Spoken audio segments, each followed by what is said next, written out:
now let's talk about how exactly to count all of the volume and the exercises that you are doing for each individual muscle. Since we're mostly not doing isolation work, we're mostly doing compound movements. So since we're working out multiple muscles at once whenever we do compound movements, and they're not all getting worked out equally, how do we count them? Well, let's talk about the examples of compound leg movements, since those are the most complicated and involve the most different muscles together.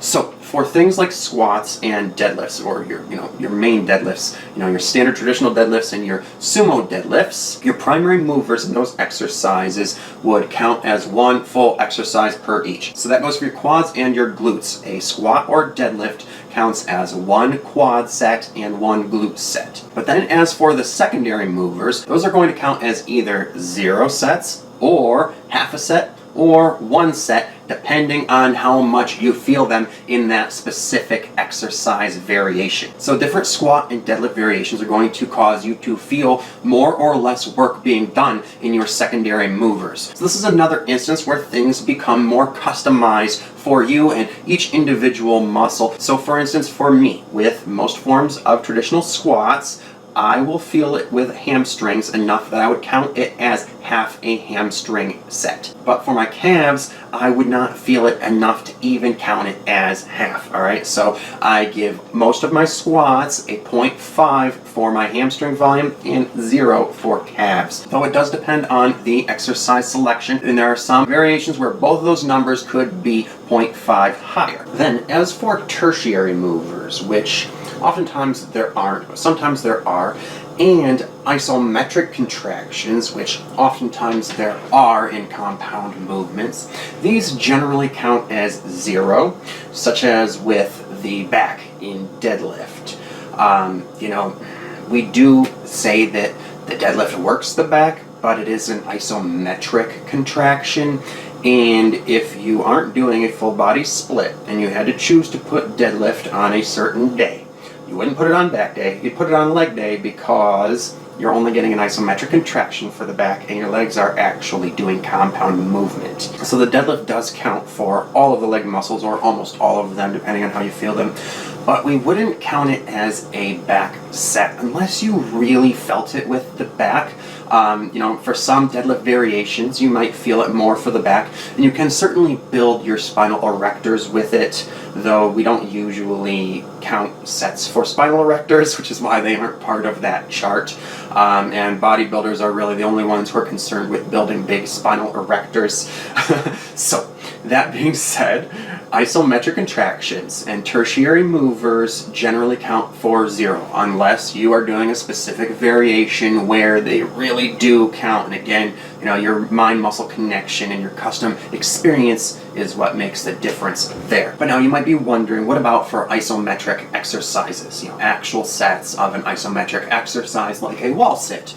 Well, yes, that counts, right? But then it would only count for the muscles that were the entire focus of that exercise, okay? So a wall sit would count as 1 set for quads, and maybe glutes if you feel them enough, okay? Maybe that would be half a set of glutes if you only feel like, you're getting worked that much, right? Again, that is based on how much you feel it. But you wouldn't count a wall sit at all for calves. So the isometric exercises that count as sets for a muscle are the ones where that muscle is targeted directly. Now, of course, when it comes to isolation exercises, that's very easy and straightforward. All isolation exercises always count for 1, okay? 1 set of bicep curls counts as 1 set of bicep volume. Now, when you are programming your weekly volume and deciding how much to do for each muscle and adding up all of the exercises to make sure you're doing the right amount, you are going to first count each muscle that is a primary mover or in isolation.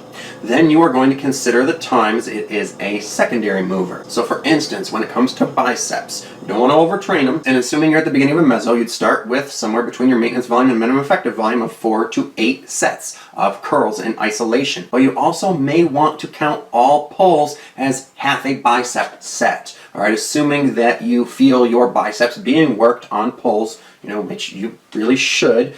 All right, so 16 pulls would then equal 8 more sets of biceps that you would be doing that week. So if you were thinking of programming yourself for your minimum effective volume and doing 8 bicep curls, well, now you're actually doing 16, making it actually in your MAV and not even the lowest end of it. And this is why most people who try to grow big biceps by doing a lot of work on them don't end up growing them, because they're actually doing double the work that they think they are doing. You program yourself for a certain amount of isolation work, but then you're actually doing a lot more than that because of the other pulls. So in that case, you probably want to start with a much lower volume of isolation work, because if you were to start with like 4 curls or maybe even 2, and then you're doing your 16 pulls which count for 8, that is a much better place to start from, especially because you're going to be doing progressive overload on top of that for some time and adding sets week after week. All right, so you do not want to be starting too high and then reaching your maximum recoverable volume before you've even reached the end of your meso. So that is why it's so important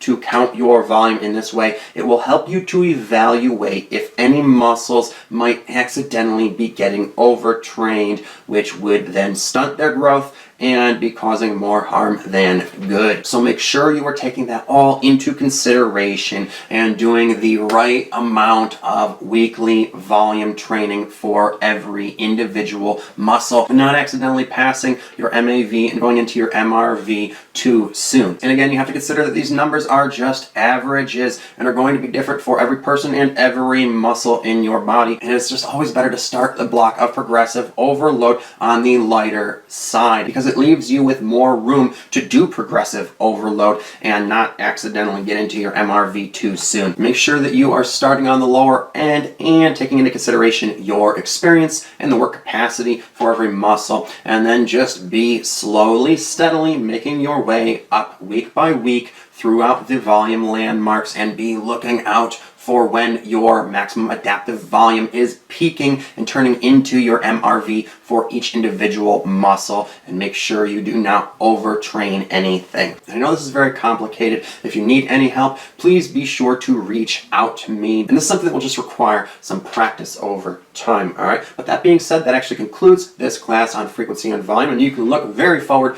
to the next and final class in this part, which is on how to bring all of the aspects of progressive overload together to do progressive overload and make progress with it over time. I hope you found this class helpful. Now, make sure to put what information you learned into practice right away before you forget, okay? That way it can actually go to work for you, because speed of implementation is one of the keys to success. If you have any questions or need any help, be sure to let me know either in the comments below or by the email address that is in the video description below. And if you are passionate about fitness but don't have time to do all of your own programming yourself and would like to have an expert programmer like me create and manage all of your fitness routines and planning for you, who can systematize your training so that you can reach your goals as fast as possible, be sure to inquire about my online personal training and fitness programming services. No matter what your schedule, budget, or goals, I can formulate the exact right program for you that will expedite your progress and growth and get you the body you want sooner rather than later, okay? And without ever spinning your wheels in the mud or hitting a plateau. And if you liked anything that I said in this video, be sure to hit that like button and the subscribe button and notification bell too, so that you can get all of my other videos that are like this one. And just remember that these videos are actually part of a course that is laid out in a linear fashion. So make sure you have seen all of the videos before this one that you need to see, and that you are subscribed and will continue to watch the videos that you watch on this channel in the order that they are presented to you.